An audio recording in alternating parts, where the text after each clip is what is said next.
баланы бағып қаққан. Отағасы төсек тартып жатса да мойымай, Алладан ауруына шипа сұрап, бала шағасын бағып қаққан батыр ана ортамызда отыр.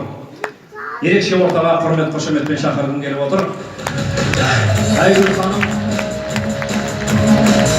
бүгін ортамызда білмей, бірақ қосыл сый болсын. Рамазанның берекесі осы болар.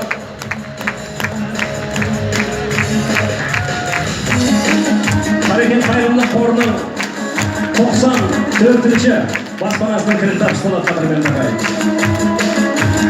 Айгүл Серікбаева.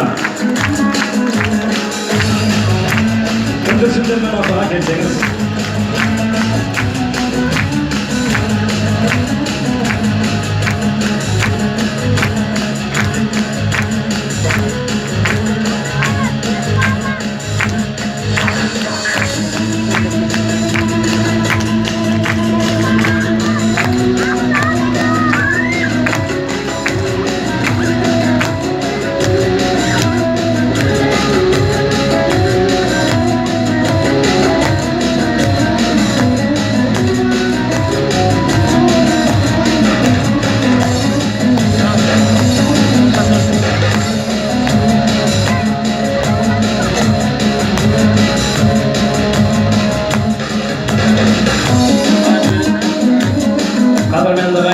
Олай болса, анамызға кілтті табыстайық.